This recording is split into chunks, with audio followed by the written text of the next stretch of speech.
Koperasi kalau Oke. punya utang repot.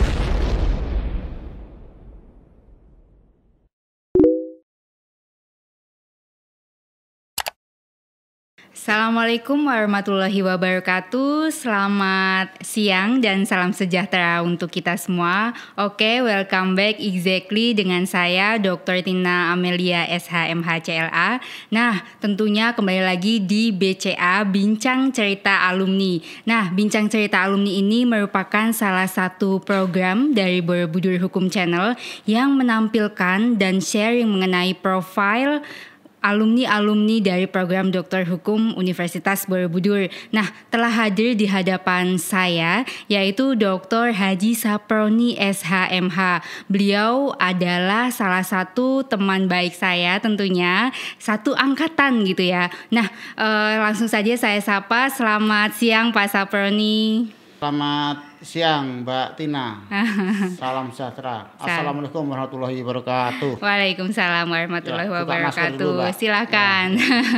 Nah, sebelumnya saya perkenalkan bahwa Pak Saproni ini merupakan TNI pangkat menengah yang saat ini ditugaskan di BSSN sebagai kepala rumah tangga di BSSN. BSSN adalah Badan Cyber dan Sandi Negara. Nah, ternyata tadi saya sebelumnya sudah berbincang-bincang sedikit bahwa beliau memiliki judul disertasi berkaitan dengan koperasi yang nanti akan kita kupas tuntas mengenai koperasi di BSSN. Nah, alhamdulillahnya setelah menulis disertasi tentang koperasi ini, beliau juga diamanahkan sebagai ketua koperasi di BSSN. Benar begitu ya Pak ya? Alhamdulillah, benar apa yang disampaikan. Oke, mungkin kalau bisa dikupas sedikit Pak mengenai disertasi Bapak ini berkaitan dengan apa Pak? Dengan koperasi yang mensejahterakan anggota. Maksudnya seperti apa sih Pak yang Bapak tulis ini? Terima kasih waktu yang diberikan, terutama untuk para profesor yang membimbing kami. Saya ucapkan terima kasih. Juga di Borobudur kami ucapkan terima kasih. Jadi gini Mbak Tina, terkait disertasi saya, yang jelas dulu saat kita menjadi mahasiswa disuruh memilih apa dan bagaimana yang hasil karya yang disampaikan untuk bangsa dan negara. Tentunya dulu terkait dengan disertasi kami ada beberapa pilihan. Tadinya kami karena tugas di Badan Cyber, kami menulis tentang cyber. Ya, tata pengelolaan cyber Indonesia dan lain-lain. Ada beberapa judul. Namun untuk mencari data dukung, untuk mencari penelitian ini banyak kendala. Akhirnya yang saya rasakan kita dengan berusaha, banyak saran yang saya laksanakan itu ternyata di hadapan saya sendiri yang saya ikutin tentang koperasi. Jadi awalnya satu hal yang tidak direncanakan ya Pak ya. Mau nulis tentang BSSN karena datanya susah, akhirnya nulis koperasi gitu ya Pak. Jadi betul sekali. Kenapa saya milih koperasi? Karena saya sejak berdinas itu sudah otomatis menjadi anggota koperasi. Namun begitu kami rasakan tujuan koperasi hampir se-Indonesia ini sama, yaitu mensejahterakan anggota. Yang saya lihat anggota koperasi ini rata-rata ya mungkin 80% itu belum sejahtera menurut penelitian saya, gitu Mbak Tina. Ya. Jadi dengan judul model penerapan koperasi yang berdasarkan Pancasila untuk kesejahteraan anggota, itu yang telah lulus ujian tertutup dan terbuka dan diakuin sehingga menggiring dan membawa saya mendapat gelar doktor di Universitas Borobudur ini. Terima kasih. Menarik sekali ya Pak. Di tengah-tengah saat ini koperasi itu di Indonesia ada, tapi seperti tidak ada gitu ya. Artinya di tengah-tengah banyaknya swalayan, di tengah-tengah cara berbelanja masyarakat Indonesia yang culture-nya juga sudah berubah gitu ya. Bapak tetap menulis koperasi. Sebenarnya apa sih Pak harapan Bapak atau novelty apa yang Bapak temukan di disertasi Bapak sehingga menjadi menarik untuk Bapak tulis gitu Pak mengenai koperasi? Jadi begini, terkait tulisan saya, koperasi ini sangat menggelitik di hati saya. Dari kampus intinya silahkan meneliti, ada 3 sasaran untuk diteliti. Namun saya supaya punya nilai plus 5 koperasi yang saya teliti. Dari 5 koperasi itu rata-rata mengandalkan koperasi yang maju itu simpan pinjam. Ya. Jadi ini yang sangat bertentangan dengan tulisan saya dan background dengan agama kami. Maaf ini dengan agama karena simpan pinjam itu kan ngajarin orang utang. Ya. Korelasi yang apa sejahtera dengan berhutang?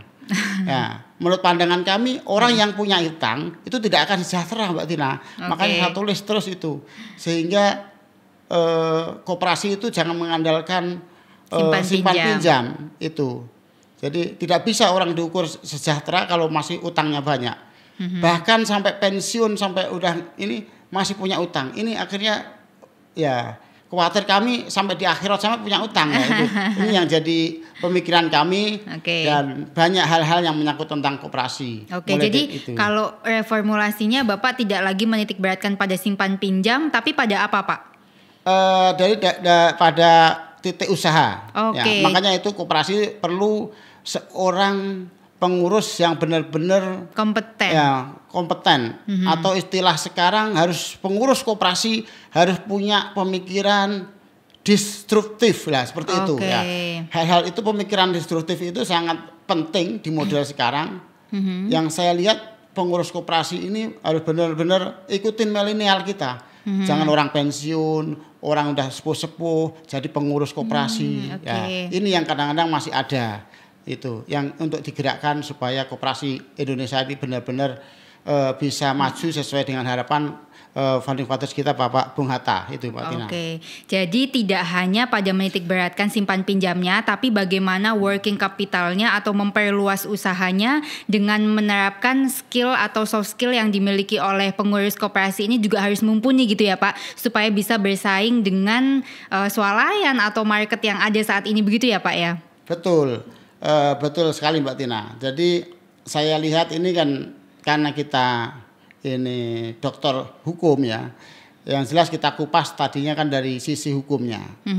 Aturan-aturan di Undang-Undang Koperasi ya yang nomor 25 tahun 1992 juga sekarang lagi ada peraturan pemerintah nomor 7 kalau nggak salah tahun 2021 ya tentang cipta kerja ya Pak ya. Tentang kerja. Dan di situ juga ada koperasi. Ini rasanya perlu dipraktekkan oleh para maniak koperasi atau pengurus koperasi gitu. Iya, karena sebetulnya cikal bakal usaha di Indonesia itu kan basisnya adalah koperasi gitu sesuai dengan founding fathers kita gitu ya Pak ya. Tapi kalau Bapak menanggapi mungkin nggak menurut Bapak koperasi-koperasi yang ada di Indonesia ini nantinya bisa bersaing misalkan bisa dengan apa yang tadi saya sampaikan dengan swalayan atau market yang ada, kira-kira formulasi seperti apa ya Pak untuk ke depan mungkin? Nah, itu bagus sekali ya. Dalam tulisan saya di dunia itu tidak ada yang tidak mungkin. Ya. Yang jelas sangat mungkin. Hanya bola itu nggak ditangkap. Ya, mohon maaf mulai dari koperasi-koperasi. Ya. Contohnya koperasi di Indonesia ini, ya. Mohon maaf kalau akademisi kan kalau kita buat skripsi setingkat kabupaten, kita membuat tesis setingkat provinsi. Kalau kita membuat disertasi itu setingkat nasional. Jadi kacamata saya koperasi itu bisa maju apabila didukung oleh 3 kekuatan. Ya. Apa saja tuh Pak? Ya. Kekuatan itu adalah dari legislatif, ya, eksekutif dan yudikatif. Jadi memang diatur, dianulir di dalam undang-undang gitu ya Pak ya?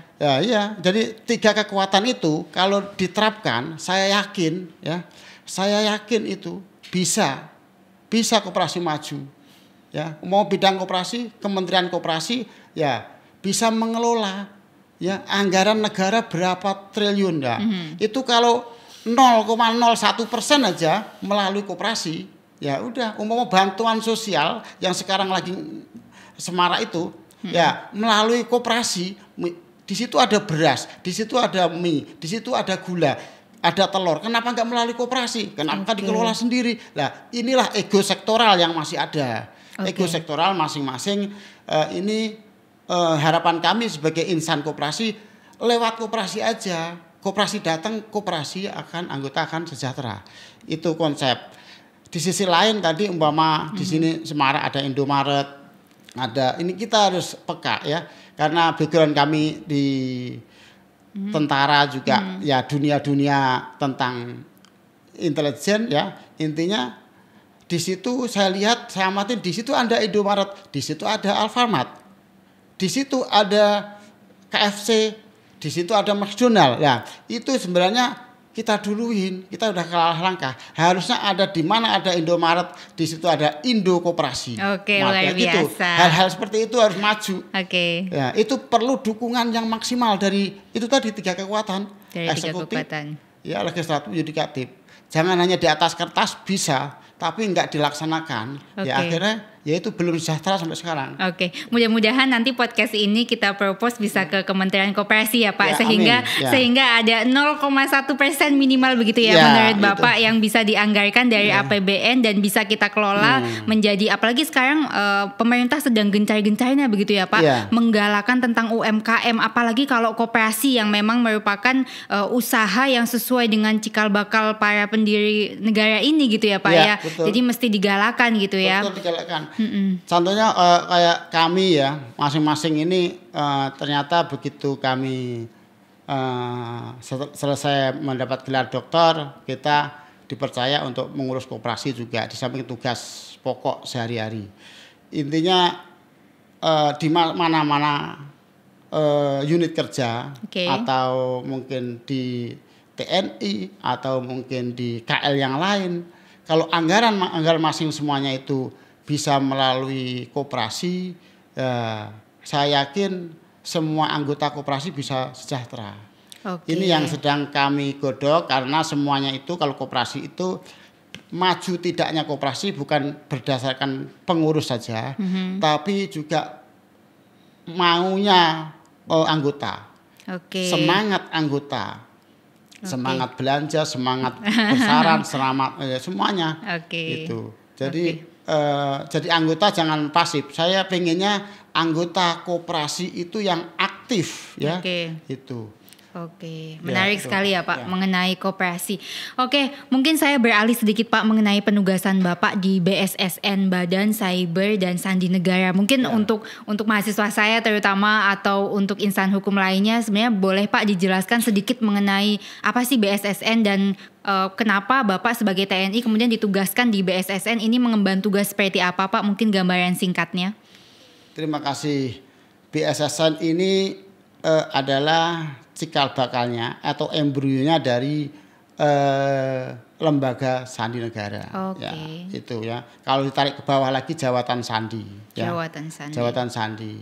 Juga naik lagi dari lembaga Sandi karena reformasi, karena kebijakan pemerintah dengan kondisi yang ada sekarang yang ramai ada tentang cyber, akhirnya atas peraturan pemerintah berdirilah yang tadinya lembaga Sandi Negara berubah menjadi Badan Cyber dan Sandi Negara, yang tugasnya jelas membantu pemerintah dalam bidang keamanan cyber dan sandi. Itu terkait dengan tugas pokoknya BSSN. Untuk tentara kok dinas di BSSN gitu. Ya itu sesuai undang-undang ya. Ada 10 kementerian atau KL itu dibolehkan ya TNI atau polisi untuk menduduki jabatan di luar struktur TNI. Ya, semua bergerak kalau TNI berdasarkan undang-undang yang ada. Jadi sesuai dengan background kami orang Sandi, ya kami sekolah di Sandi, ya, akhirnya kita menggeluti juga di bidang lain, ya, kami diterima di BSSN. Itu Mbak Tina. Jadi luar biasa ya gambaran singkat mengenai Badan Cyber dan Sandi Negara gitu ya untuk teman-teman hukum. Nah Pak, mungkin sedikit Pak, saya agak melenceng sedikit nih. Kenapa akhirnya Bapak memilih kuliah di Universitas Borobudur, tentunya di program doktornya gitu Pak, dengan kesibukan Bapak sebagai perwira menengah gitu ya, tapi kenapa akhirnya mengambil program doktor hukum itu, kenapa Pak? Apa yang Bapak rasakan? Apakah itu menjadi satu kebutuhan ataukah tuntutan pekerjaan atau seperti apa Pak? Jadi kalau kuliah kenapa harus di Borobudur atau mengambil hukum di Borobudur. Ini karena ya petunjuk ilahi aja. Petunjuk Allah yang Tuhan Yang Maha Esa. Intinya gini. Kami atau saya sudah S1, S2 hukum. Terus akhirnya pengennya tadinya di politik, ya. Pengennya di politik, pengen tahulah ilmu politik kayak apa, ya. Begitu sudah daftar ini, ternyata akreditasinya kadang-kadang ini yang bagus harus di Universitas Indonesia. Di UI itu aturannya harus ya pada jam kerja, pada jam kerja dan lain-lain. Nggak bisa, sedangkan saya orang bekerja. Ya namanya menuntut ilmu di mana aja lah itu. Kami cari-cari di Mbah Google apa-apa di internet, ternyata di Borobudur ini akreditasinya sudah B, ya, hukum. Dan saya masuk ke sini lah, banyak teman-teman juga saya di sini. Ada yang polisi, udah jenderal-jenderal dah. Ini adalah komunitas kita. Akhirnya kami mendaftar di sini, ya. Alhamdulillah 2 tahun ya. 1 minggu ya, Pak. 2 tahun kita tempuh, ya. Luar biasa. Kita sama-sama. Itu masih belum saatnya corona, ya. Full. Nah sekarang ini ya udah karena ada COVID dan lain-lain, ya. Mungkin kuliahnya dari HP dan lain-lain itu. Jadi kita beruntung ya Pak, karena beruntung. Waktu itu masih bisa tatap muka atau offline ya.